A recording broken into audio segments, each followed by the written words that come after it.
We have former Admiral Joe Sestak, candidate for U.S. Senate, with us. Good morning. Thank you for being with us, Admiral Sestak. It's great to be with you here in the studio. Yeah. So now you're running on the Democratic ticket, right? That's right. And this is not something too new to you. You've done this before. I have. I'm actually an independent who happens to be a Democrat. You're an independent on the Democratic fresh ticket. back from your walk across the state, yes? 422 miles when I declared in front of Independence Hall in March for the Senate. I decided that I wanted people to understand I'd walk in their shoes and understand the challenges. So from the New Jersey border all the way to Ohio, 422 miles, I walked it. How's your sneakers? I was just going to say, did you Actually, I wore the old boots. See the holes in them? did you burn out a pair or two of shoes along the way? Well, today I'm going to walk 0.422 miles in Wilkes-Barre as I do an event on infrastructure. Well, you look like you're in shape, so I don't know. Did you lose weight doing that walk? I mean, that's crazy. So you're going to be in Wilkes-Barre today, right? That's correct. All right. So just to let people know, you will be meeting at the corner of the parking lot at the intersection of East Market Street and South Wilkes-Barre Boulevard at 9:30, right? That's right. And you're inviting people to walk like a 0.422 of a mile. Representative of that distance, because I had to go along the southern route that day, and I couldn't make the northern. So as I'm doing this book tour with my new book, Walking in Your Shoes to Restore the American Dream, I'm trying to hit the northern tier more. Right. So up here, now you, as we mentioned, you have run before, but I was looking at some of this polling numbers, and it showed that right now, if you do end up the Harper's poll that we're looking at. The Harper poll, yes, and if you do secure the Democratic nomination, you're up against Pat Toomey. I mean, that's basically the seat that you're running for. But the number shows that you could. They're saying, some of them, that you might need more name recognition, even though you have run before. But right now, it looks like he's got somewhat of a comfortable lead.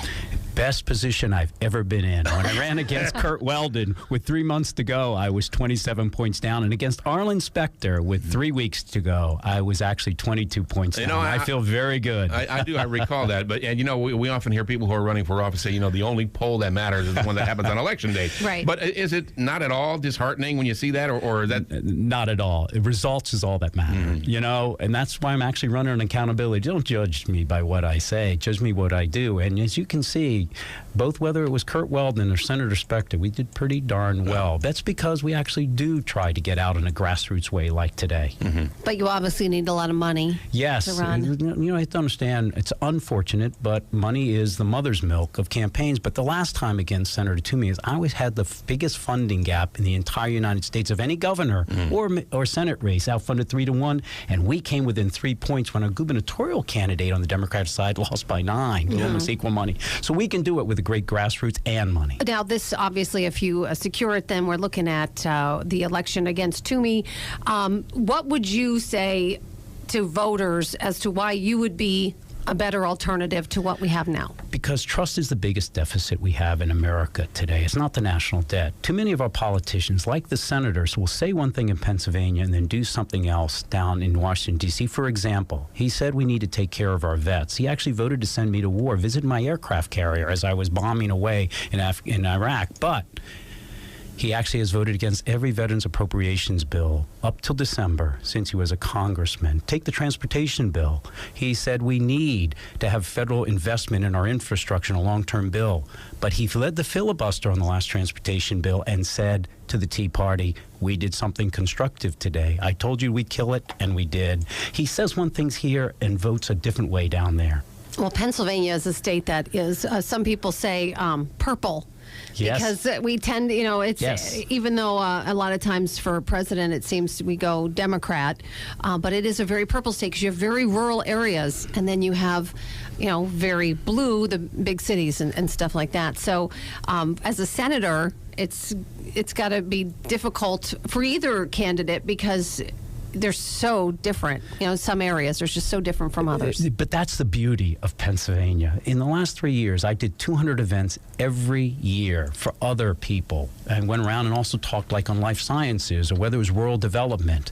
And I got to know this beautiful, beautiful state. I mean, I've been to places like Butler County 7 times or Elk County 5 times. But you bring something else out when I talk about infrastructure. You go into rural counties, and I often hold up my iPhone, and I say, the last 5 miles to get to this event, I couldn't use it.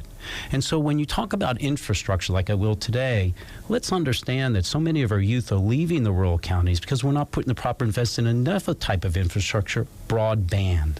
We seem to be so behind, aren't we? I mean, we're just so behind on so many things. Have we been spending, it seems like we spent so much of our money on things overseas and rebuilding other countries. You know, you have a wonderful point here, but we also have another issue. We have a duopoly between Verizon and Comcast. We've actually have, including Pennsylvania's legislators, 20 legislative bodies who have forbidden municipalities to develop their own internet. Take Chattanooga. They did their own internet, and it only costs down there about $40 per month to get broadband that is 100 times faster than the average in America. But why is that, though? Is this backroom, smoke-filled room deals, or well, yes, why aren't in a sense it is, because understand that when you have a duopoly, and they have actually called this the new Standard Oil monopoly, they are able to not have competition. So let's take an example. We have less than 10% of America on fiber optic lines that give you so much broadband speed. But you know what? Hong Kong, 50%. You go to China, most of it. And the question is, when like Comcast owns 16 of 25 major cities as a monopoly, and the rest are done by Time Warner, then all of a sudden, why have competition? Why should they invest into it? Competition is good. And so when you have actually senators who are saying, wait a moment here, we are supporting a Time Warner Comcast merger, which would make it even a bigger monopoly, then you have less competition. And we've actually had, like Senator Toomey, oppose and vote against 3 times broadband infrastructure into our rural communities. This is a major issue. Yeah, and you know, unfortunately, a lot of times now when you say to someone about the costs, they can understand that, but when you look at how it's all done behind the scenes, it gets very confusing to the average voter. Absolutely, but for the cost, average cost 2 years ago, let's say, for Verizon is about $140 a month. That's for about 150 megabytes. Well, you know what the average is in the world? What? $50. $50. And if you want to have 3 times the broadband, like in Hong Kong, it only costs you $40. Excuse me, $25 there. Wow. We need to have the private market be more competitive, and government's role is not to do it. It's to ensure that it's competitive and not to permit and it's why I did not support the Comcast-NBC merger. The only senator or congressman, I think the only congressman who didn't sign the letter support it, because every study has shown when you have these mergers of telecoms, dividends get better for the company, but costs go up because there's less competition. Right. All right. So now, when we were talking about those polling numbers earlier, obviously we got a long time to go yet. Yes. Because Pat Toomey, the whole election thing is not until 2016. So you've also got someone named Hillary Clinton on the Democrat side.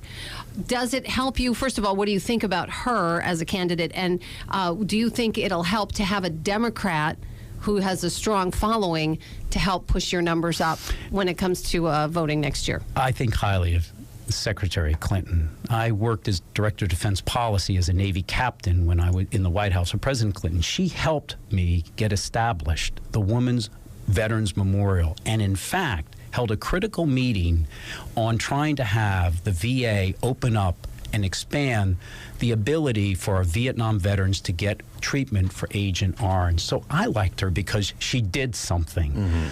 Number 2, she's homegrown. She was born here. That's tremendous. And I supported her over now President Obama in the last primary, and I expect to do the same thing again, and I think she'll be a wonderful candidate. And actually, I think she'll help the great turnout for people to come out. A woman to be President of the United States who's competent, one of the most competent ones, yes, I think it'll be good. So what do you think about if you could grade the president on what he's done while he's been in office? And do you think he hurts as we move forward to looking at the future? I have supported and think he's done a very good job on the Affordable Care Act. I think, as you well know now, for a woman, it is now, where she used to pay twice as much for health care in the individualized exchange, it's equal. We actually will have this year, if you go on the individualized market and 7 out of 10 people change their premiums, their plans, they'll pay $150 less. Now, on the rollout of the website, however, for example, How could we beat Germany, as someone said, and Japan in 4 years with our U.S. government in World War II, but not roll out a website in 4 years? Well, but the point is, I think he's done fine jobs in some areas, but in other areas I haven't agreed with him on, like the red line in Syria. Yeah. I think once you draw a red line, the President of the United States stays with that red line and has to strike. And that's what a lot of people are worried about. Is when you mentioned that the website, the Affordable Care website, what do you say to people who say that portends things to come? If they can't manage the website, how will the government manage health care? Well, actually, it's not. Understand that this year, the reason premiums are going down that $150 each is 25 more private insurance companies, 25% more, have said, I'm going to get on that new eBay for health care. All government did was facilitate a private market by saying, women, when you offer a package now, can't pay twice as much as a man. And if your child has brain cancer, like my daughter did, she now is no longer going to be kicked off her health care plan once I can't have her on it for pre-existing conditions. But the government didn't do that. Private companies went onto the individualized website and said, here's my health care plan. Pick me, pick me. And this year, 25% increase of private companies went on the health care plan and said, I'm competing. Much like we don't have between Verizon and Comcast, now we have competition in healthcare, which is why $100 billion less of the Affordable Care Act is going to cost this year over the next 10 years, according to the Congressional Budget Office that just came out with a new study, because of competition that has been just facilitated by government. We're going to have to run in just a minute. I just want to ask you about Iran and any kind of deal there. What are your thoughts on that? Verify before we trust. Right. But here's what I do know. They are within 1 month of having a nuclear device, fissile material that could explode. This agreement, if it is verified with a television looking at every facility it needs to be 24/7 and surprise inspections, takes their enriched uranium and dilutes it, and puts their centrifuges, which decay over time, in storage, which means it will take them 1 year to get the uranium back up. For us to go to war with Iran, remember this. We will strike if they do continue with the nuclear weapon, this deal fails. But there's 18 midget submarines in the Persian Gulf. Our sonar can't find them. The aircraft carriers will have to operate from a distance, and the strikes will be wide in breadth, deep in depth, time after time, because the enrichment facility of one of theirs is under 300 feet of rock. Can we do it? Yes. I did a study with 40 generals and admirals to look at it, but we can only stop them for 4 years. They're that deep. Bottom line is, for someone like Senator Toomey and others to have written a letter to the Ayatollah who said, death to Iran, and say, disregard our presidency as he's trying to negotiate, should have first said, wait a moment.